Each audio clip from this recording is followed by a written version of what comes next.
तो ये वीडियो है स्पेशल, देखिए एक 11 सितंबर 2023 का मतलब फर्स्ट शिफ्ट का क्वेश्चन है, शिफ्ट 1।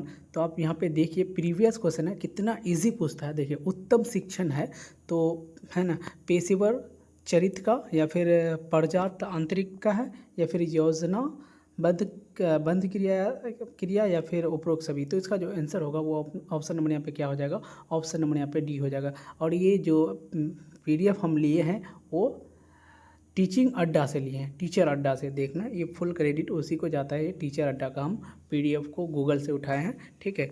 अब उसके बाद नेक्स्ट क्वेश्चन है,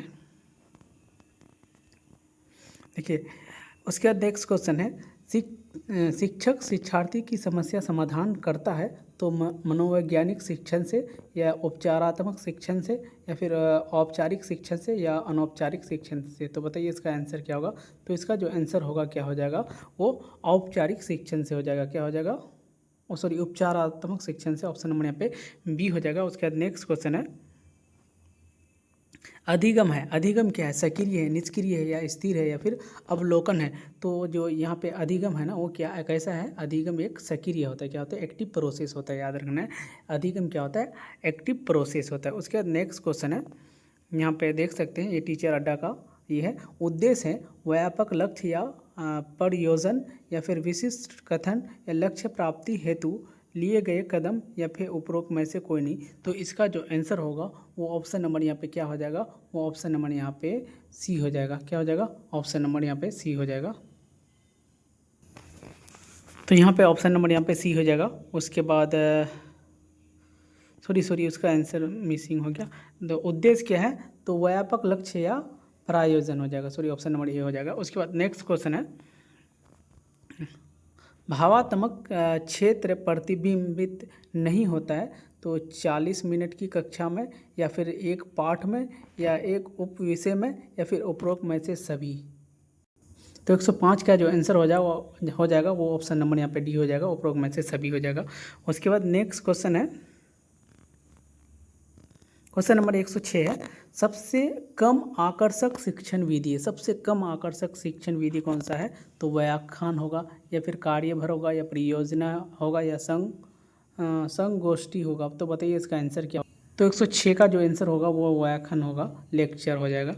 उसके बाद नेक्स्ट क्वेश्चन है, शिक्षार्थी केंद्रित विधि है तो आगमन विधि, निगमन विधि या व्याख्यान विधि या निर्देश विधि। तो यहाँ पे शिक्षण केंद्रित जो है वो ऑप्शन नंबर यहाँ पे क्या हो जाएगा, 107 का।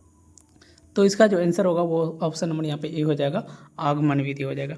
उसके बाद नेक्स्ट क्वेश्चन है, देखिए क्वेश्चन यहाँ पे क्वेश्चन नंबर 108 है, इनमें से एक परियोजना विधि के लिए सही नहीं है। तो परियोजना विधि के लिए सही नहीं कौन सा है, शिक्षक केंद्रित होगा या वास्तविक जीवन में संपादित या सामाजिक वातावरण में घटित या उद्देश्य पूर्ण क्रिया। तो बताइए क्या होगा। तो 11 सितंबर 2023 का फर्स्ट सेटिंग वाला क्वेश्चन है। तो बताइए इसका आंसर क्या होगा। तो इसका जो आंसर हो जाएगा वो शिक्षक केंद्रित हो जाएगा। ऑप्शन नंबर यहाँ पे ए हो जाएगा। अगर यहाँ पे क्या होता है, शिक्षक स्टूडेंट केंद्रित होता तो फिर इसका अपोजिट आंसर वो मतलब सबसे अच्छा होता। तो नहीं पूछा है, सबसे अच्छा नहीं है, तो वही है शिक्षक केंद्रित। उसके बाद नेक्स्ट यहाँ पे क्वेश्चन है, पाठ्य योजना में पुनरावृत्ति होती है तो मूल्यांकन के लिए या गृह कार्य के पहले, मूल्यांकन के पहले या फिर गृह कार्य के पहले यानी होमवर्क, या फिर मूल्यांकन के बाद या फिर गृह कार्य के बाद। तो पहले और बाद, पहले बाद दिया है, तो आप लोग बताइए इसका। तो इसका जो आंसर होगा वो हो जाएगा बिफोर एग्ज़ाम हो, एक मूल्यांकन के पहले, तो बिफोर एग्ज़ाम हो जाएगा। उसके बाद नेक्स्ट क्वेश्चन है,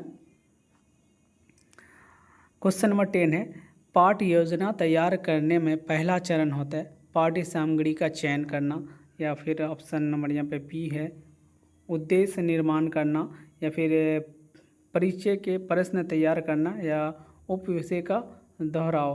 तो इसका जो आंसर होगा उद्देश्य निर्माण हो जाएगा। क्या हो जाएगा, उद्देश्य निर्माण हो जाएगा। उसके बाद नेक्स्ट क्वेश्चन है सूक्ष्म, देखो ये क्वेश्चन है ना, माइक्रो टीचिंग।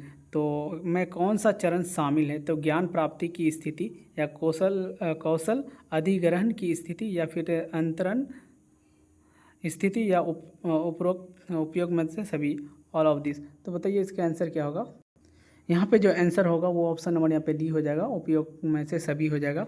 उसके बाद नेक्स्ट क्वेश्चन है, एक शिक्षक द्वारा श्यामपट्ट यानी ब्लैक बोर्ड का सबसे अच्छा उपयोग किया जा सकता है तो छात्रों को चौकस है ना बनाने के लिए कहना, या फिर महत्वपूर्ण और उल्लेखनीय बिंदु का लिखने के लिए, या फिर ए और बी दोनों, या उपयोग में से कोई नहीं। तो इसका जो आंसर होगा वो ऑप्शन, तो 112 का जो आंसर होगा महत्वपूर्ण और उल्लेखनीय बिंदुओं को लिखने के लिए कहना, लिखने के लिए, तो ऑप्शन नंबर यहाँ पे बी हो जाएगा। उसके बाद नेक्स्ट क्वेश्चन है, अभिकर्मिक अनुदेशन का विकास किसने किया? तो स्किनर ने, या फिर पेलव ने, या फिर फराड ने। तो बताइए इसका आंसर क्या होगा? तो इसका जो आंसर होगा वो ऑप्शन नंबर 1 मिनट, इसका जो थोड़ा सा ये हो गया था, ये जो है ना अभिकर्मिक अनुदेशन का विकास किसने किया था? तो स्किनर ने किया था।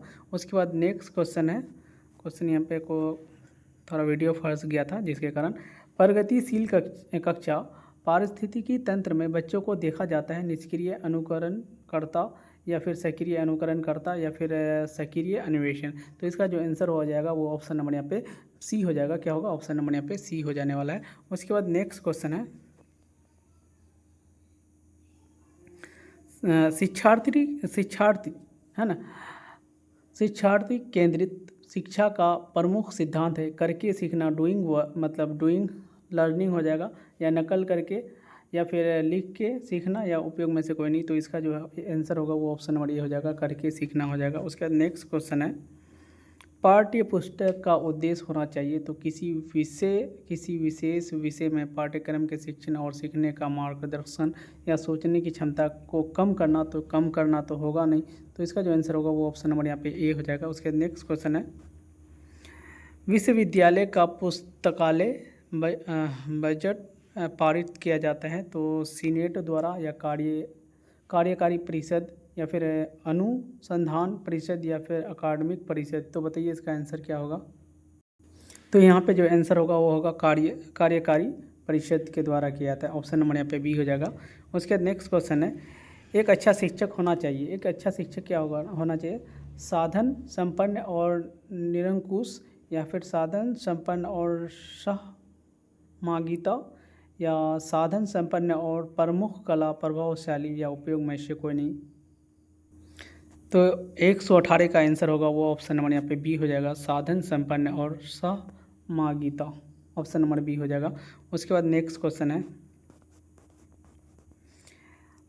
छात्र आमतौर पर एक शिक्षक की प्रशंसा करते हैं जो अपने छात्रों को डराता नहीं है, या फिर सभी छात्रों से मित्रवत है, या उपयोग में से दोनों, उपयोग में से कोई नहीं। तो इसका जो आंसर होगा वो होगा ऑप्शन नंबर यहाँ पे बी हो जाएगा, सभी छात्रों से मित्रवत, ऑप्शन नंबर यहाँ पे बी हो जाएगा। उसके बाद नेक्स्ट क्वेश्चन है, शिक्षण एक पारस्परिक गतिविधि है तो शिक्षक और अभिभावक के बीच, शिक्षक और छात्रों के बीच, यहाँ पे छात्र और विषय वस्तुओं के बीच, उपयोग में से कोई नहीं। तो इसका जो आंसर होगा, शिक्षण एक पारस्परिक गतिविधि है तो अभिभावक माता पिता से यहाँ पे कोई मतलब नहीं होगा। तो इसका जो होगा ऑप्शन नंबर यहाँ पे बी हो जाएगा। क्या होगा? ऑप्शन नंबर यहाँ पे बी हो जाएगा। उसके नेक्स्ट क्वेश्चन है, एक अच्छे मूल्यांकन में डैश नहीं होता है, वैधता नहीं होता है, या विश्वसनीयता नहीं होता है, या वास्तुनिष्ठता नहीं होता है, या व्यक्तिनिष्ठता नहीं होता है। तो बताइए इसका आंसर क्या होगा? तो इसका जो आंसर होगा वो ऑप्शन नंबर यहाँ पे बी, व्यक्तिनिष्ठता नहीं होगा, ऑप्शन नंबर यहाँ पे डी हो जाएगा। उसके बाद नेक्स्ट क्वेश्चन है, बिहार विद्यालय परीक्षा समिति द्वारा संचालित मैट्रिक की परीक्षा का प्रकार है, जो मैट्रिक का परीक्षा लिया जाता है तो बारी परीक्षा होता है, या मापदंड संदर्भित परीक्षा होता है, या फिर संकलनात्मक मूल्यांकन परीक्षा होता है, या फिर मूल्यांकन, या उपरोक्त सभी हो जाएगा। तो ये ना बहुत ही इंपॉर्टेंट क्वेश्चन है और ये 2-3 शिफ्ट में पूछा हुआ क्वेश्चन है। तो इसका जो आंसर होगा वो यहाँ पे ऑप्शन नंबर डी हो जाएगा, उपरोक्त में से सभी हो जाएगा, ऑल ऑफ दिस। उसके बाद नेक्स्ट क्वेश्चन है, ग्रेडिंग प्रणाली है ना, ग्रेडिंग प्रणाली किस प्रकार का मूल्यांकन है? तो याद रखना ग्रेडिंग प्रणाली किस प्रकार का मूल्यांकन है। तो बताइए निरपेक्ष है, या फिर निरपेक्ष मूल्यांकन, या सापेक्ष मूल्यांकन, या उपयोग में से दोनों, उपरोक्त में से दोनों, उपरोक्त में से कोई नहीं। तो इसका आंसर होगा तो इसका जो होगा निरपेक्ष मूल्यांकन भी हो जाएगा और सापेक्ष मूल्यांकन भी हो जाएगा, तो उपरोक्त में से दोनों हो जाएगा। उसके बाद नेक्स्ट क्वेश्चन है, विषय वस्तु की रूपरेखा है पाठ्यचर्या या पाठ्यक्रम या पाठ या इकाई। बोलिए विषय वस्तु की रूपरेखा कैसा है, तो बताइए। तो यहाँ पे जो आंसर होगा वो ऑप्शन नंबर यहाँ पे बी हो जाएगा, पाठ्यक्रम हो जाएगा। क्या होगा, पाठ्यक्रम। विषय वस्तु की रूपरेखा, ये भी बहुत इंपॉर्टेंट क्वेश्चन है। उसके बाद नेक्स्ट क्वेश्चन है, कक्षा के वातावरण में मूल्यों मानकों और विश्वास का प्रसारण है। तो मुख्य पाठ्यक्रम या फिर छिपा हुआ पाठ्यक्रम या सामग्री पाठ्यक्रम या उपयोग में से कोई नहीं, तो बताइए कौन सा होगा। तो इसका जो आंसर होगा वो ऑप्शन नंबर यहाँ पे हो जाएगा, छुपा हुआ पाठ्यक्रम हो जाएगा। 1 मिनट, छुपा हुआ पाठ्यक्रम हो जाएगा। उसके नेक्स्ट क्वेश्चन है, वो यहाँ पे PDF नहीं बना पाए जिसके कारण आज थोड़ा दिक्कत होता है। अधिगम को प्रभावित करने वाले मनोवैज्ञानिक कारक हैं शिक्षक का, विषय की प्रकृति का, छात्रों की जाति का या छात्रों की रुचि का। तो बताइए इसका आंसर क्या होगा। तो इसका जो आंसर होगा वो ऑप्शन नंबर यहाँ पे बी हो जाए, छात्रों की रुचि का। ऑप्शन नंबर यहाँ पे डी हो जाएगा, ऑप्शन नंबर डी याद रखना है। अधिगम को प्रभावित करने वाले मनोवैज्ञानिक कारक है छात्रों की रुचि।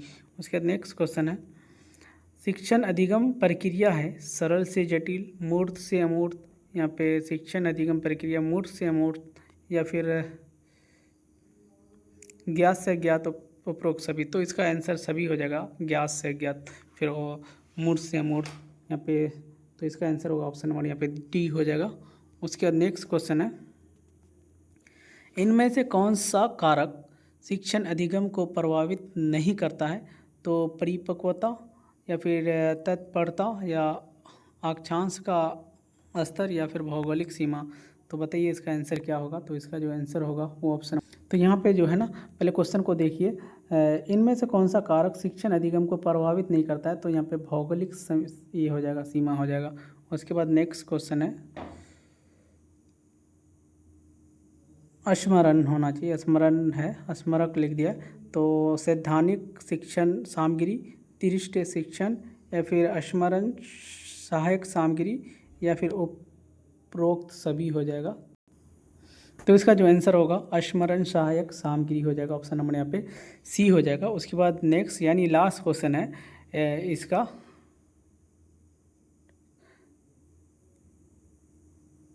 हैंड्स ऑन अधिगम का लाभ है। तो हैंड्स ऑन अधिगम का लाभ है नए कौशलों को सीखने में या प्रकृति से अंतक्रिया के लिए प्रोत्साहित करना या फिर उपरोक्त दोनों या उपरोक्त में से कोई नहीं। बताइए इसका आंसर क्या होगा। तो इसका जो होगा उपरोक्त दोनों हो जाएगा। क्या हो जाएगा, उपरोक्त दोनों हो जाएगा। उसके बाद आप लोग नीचे में क्वेश्चन देख सकते हैं, यहाँ पे जैसे GS का क्वेश्चन है। आप लोग को अगर GS का चाहिए तो बना देंगे। जैसे रोहिलखंड में देखिए क्वेश्चन दिया है, रोहिलखंड में 1857 के विद्रोह का सेनापति कौन था। तो अहमदुल्ला या फिर बेगम हज़रत महल या जंग बहादुर राणा या तात्या टोपे। तो बताइए इसका आंसर क्या होगा। तो इसका आंसर होगा अहमदुल्ला हो जाएगा, अहमदुल्ला। क्या होगा, अहमदुल्ला हो जाएगा। उसके नेक्स्ट क्वेश्चन है, देखिए यहाँ पे एक GS का 1-2 क्वेश्चन ले लेते हैं। देखो डोडा है ना, बेट्टा चोटी निम्नलिखित में से किस पहाड़ी श्रृंखला में स्थित है। तो अन्नामलाई में है या महेंद्रगिरी में है या नीलगिरी में है या फिर सेवारस। तो बताइए इसका आंसर क्या होगा।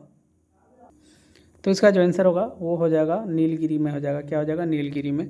उसके बाद नेक्स्ट क्वेश्चन है, क्वेश्चन नंबर निर्यात आय में कृषि का क्या योगदान होता है। निर्यात आय में कृषि का क्या योगदान होता है, 10%, 20%, 30% या फिर तो इसका आंसर क्या होगा।